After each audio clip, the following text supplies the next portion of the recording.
You, John Fitzgerald Kennedy, do solemnly swear I, John Fitzgerald Kennedy, do solemnly swear that you will faithfully execute the office of President of the United States that I will faithfully execute the office of President of the United States and will, to the best of your ability, and will, to the best of my ability, preserve, protect, and defend the Constitution of the United States. preserve, protect, and defend the Constitution of the United States. So help you God. So help me God.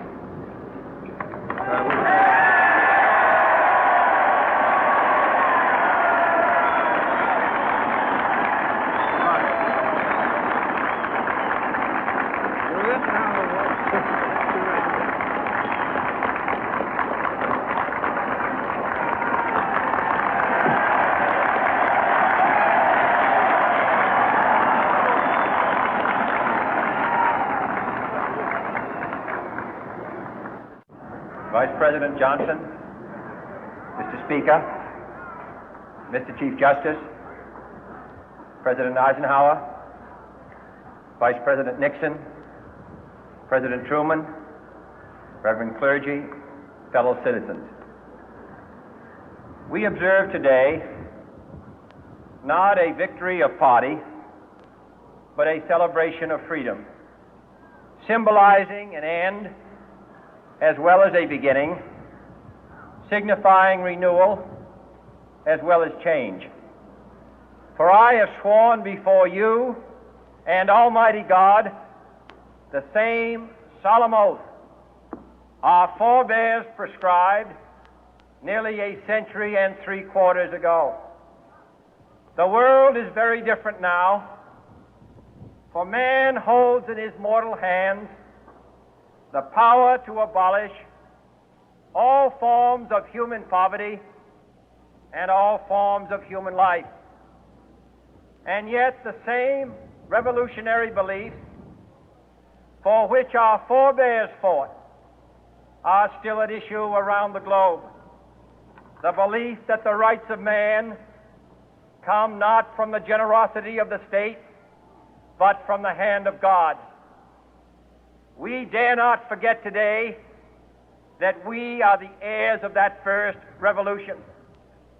Let the word go forth from this time and place to friend and foe alike that the torch has been passed to a new generation of Americans born in this century, tempered by war, disciplined by a hard and bitter peace, proud of our ancient heritage, and unwilling to witness or permit the slow undoing of those human rights to which this nation has always been committed and to which we are committed today at home and around the world.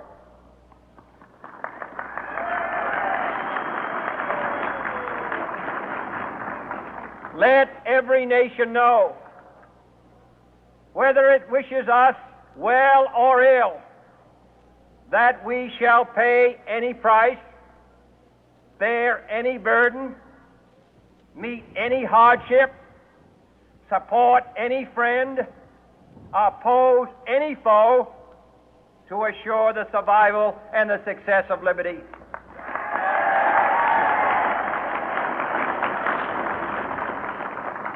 This much we pledge and more. To those old allies whose cultural and spiritual origins we share, we pledge the loyalty of faithful friends.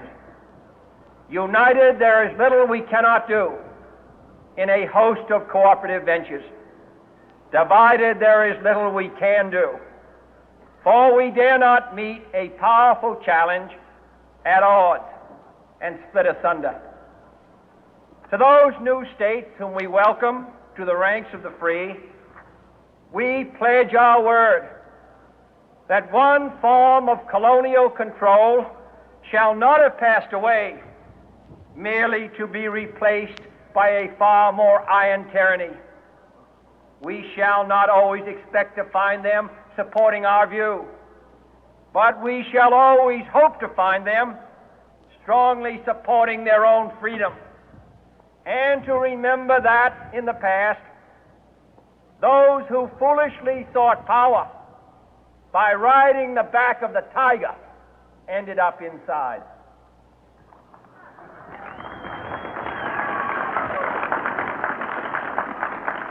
To those people in the huts and villages of half the globe struggling to break the bonds of mass misery, we pledge our best efforts to help them help themselves for whatever period is required, not because the communists may be doing it, not because we seek their votes, but because it is right.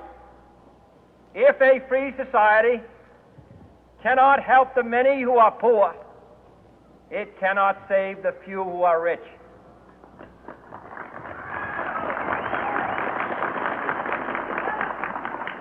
To our sister republics south of our border, we offer a special pledge to convert our good words into good deeds, in a new alliance for progress, to assist free men and free governments in casting off the chains of poverty.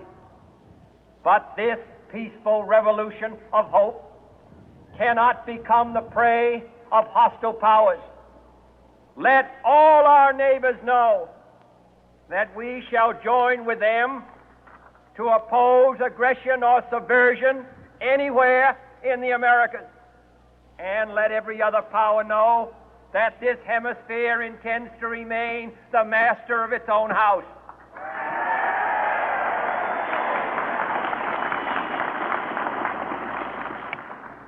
To that World Assembly of Sovereign States, the United Nations, our last best hope, in an age where the instruments of war have far outpaced the instruments of peace, we renew our pledge of support to prevent it from becoming merely a forum for invective, to strengthen its shield of the new and the weak, and to enlarge the area in which its writ may run. Finally, to those nations who would make themselves our adversary, we offer not a pledge, but a request that both sides begin anew the quest for peace. Before the dark powers of destruction, unleashed by science, engulf all humanity in planned or accidental self-destruction, we dare not tempt them with weakness, for only when our arms are sufficient beyond doubt can we be certain beyond doubt that they will never be employed. But neither can two great and powerful groups of nations take comfort from our present course, both sides overburdened by the cost of modern weapons, both rightly alarmed by the steady spread of the deadly atom, yet both racing to alter that uncertain balance of terror that stays the hand of mankind's final war. So let us begin anew, remembering on both sides that civility is not a sign of weakness, and sincerity is always subject to proof. Let us never negotiate out of fear, but let us never fear to negotiate.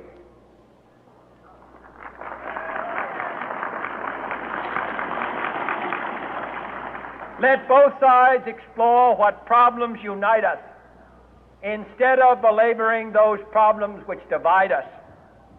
Let both sides, for the first time, formulate serious and precise proposals for the inspection and control of arms, and bring the absolute power to destroy other nations